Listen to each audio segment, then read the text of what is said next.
Okey, seterusnya kita nak tengok 9.5 iaitu penyah tinjaan. Penyah tinjaan itu bermaksudnya adalah proses pembuangan air besar, najis. Okey, kita tengok ya. Fungsi usus besar. Okey, usus besar yang mana satu? Yang warna merah ni. Yang ni semua ni usus besar. Okey, inilah usus besar ni. Okey, kita ada makanan daripada usus kecil tadi. Okey, kita tengok dulu. Selepas penyerapan nutrien di ileum selesai, makanan yang tidak tercerna, sel-sel yang mati, sel epitelium, serat dan air masuklah ke dalam usus besar dan bergerak secara perlahan melalui tindakan peristalsis. Macam ni. Makanan yang dah serat-serat tadi yang tak tercerna, makanan tak cerna, sel mati semua akan masuklah ke dalam usus besar. Dia masuk ikut sekum dulu. Masuk kat sini. Ni dia dah nak jadi najis kita lah ni. Okey. Yang ujung ni appendix. Ujung ni. Okey. Seterusnya. Serat. Apa diserat? Serat kat sini bermaksud apa? Serat ini adalah selulosa dinding sel tumbuhan. Okey. Selulosa dinding sel tumbuhan, badan kita tak boleh cernakan dia. Jadi dia akan dikeluarkan melalui tinja.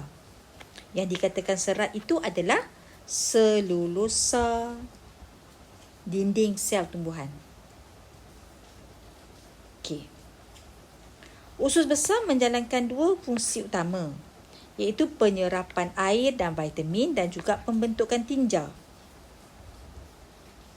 Pembentukan tinja ni pembentukan najis lah. Kita tengok yang pertama. Penyerapan air dan vitamin. Kita tengok ini penyerapan air dan vitamin. Bahan yang diserap di dalam usus besar ialah air dan garam mineral. Ini last lah badan kita. Kalau badan kita kurang air, kita akan ambil balik daripada usus besar dan juga garam mineral. Dan juga yang pertama.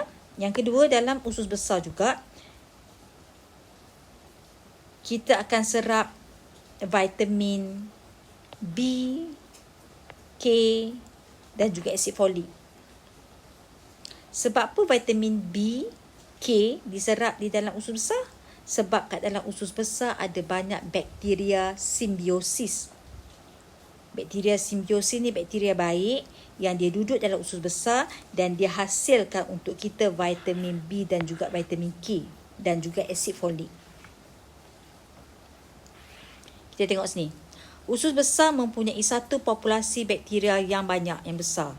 Terdapat lebih 1,000 spesies bakteria berbeza dalam usus besar. Dan keseimbangan antara bakteria berfaedah dengan yang kurang berfaedah amat penting bagi kesihatan dan persekitaran yang stabil dalam salur alimentari. Jadi bakteria-bakteria ini yang baik ni dia akan hasilkan untuk kita vitamin B dan juga vitamin K dan juga asid folik. Jadi badan kita akan serap kat situ. Okey, ini yang pertama. Yang kedua, pembentukan tinja. Setelah air diserap, hasil yang tinggal adalah berupa separa pepejal yang kita sebut tinja. Dalam tinja tu ada apa? Tinja mengandungi sel-sel mati daripada lapisan dalam usus, bahan buangan seperti pigmen hempedu, bakteria dan juga bahan-bahan toksik. Ini semua kandungan dalam tinja lah. Dinding usus besar akan merembeskan mukus untuk melincinkan pergerakan tinja sehinggalah sampai ke dubur. Jadi, di sepanjang dinding usus besar tadi, usus besar tadi akan mengeluarkan mukus macam lendir-lendir tadi supaya nak menyenangkan pergerakan tinja tadi di sepanjang usus besar. Tinja ini akan bergerak secara peristalsis ya. Dia akan bergerak. Sangat pentinglah untuk pergerakan tinja. Kalau tidak, tinja kita kalau tak cukup mucus, tinja kita akan susah nak bergerak. Bila susah nak bergerak, seseorang itu akan mengalami sembelit.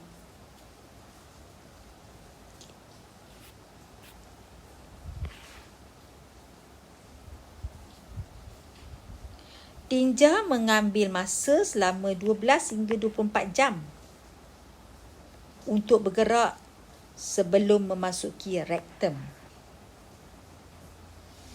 Tinja akan terus dikumpulkan dalam rektum sehingga tekanan dalam rektum meningkat dan menyebabkan keinginan kita untuk menyingkirkan tinja. Otot-otot rektum mengecut dan mengeluarkan tinja daripada dubur. Proses ini kita panggil penyah tinjaan.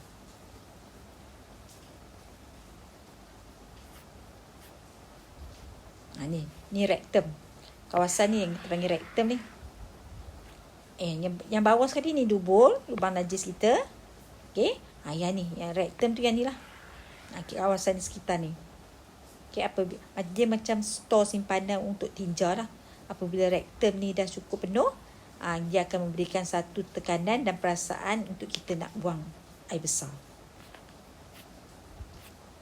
Okey. Jadi dah habis dah.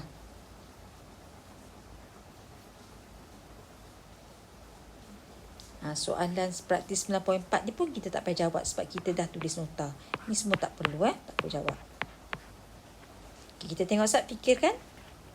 Apakah kesan pengambilan antibiotik terhadap populasi bakteria di dalam usus? Biasanya pengambilan antibiotik ni adalah nasihat daripada doktor. Jadi kalau kita tak boleh ambil antibiotik sesuka hati tanpa nasihat daripada doktor, sebab antibiotik ni kalau kita ambil secara berlebihan, dia boleh membunuh populasi bakteria-bakteria baik yang duduk kat dalam usus besar kita, dan seterusnya menyebabkan bekalan vitamin B dan juga K kita akan kekurangan. Jadi setiap pengambilan antibiotik mestilah dipantau oleh doktor kita.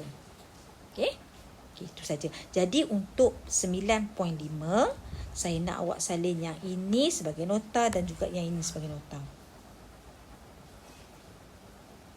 Jadi hari ini kita dah habis belajar untuk topik ni. InsyaAllah minggu depan kita sambung pula 9.6.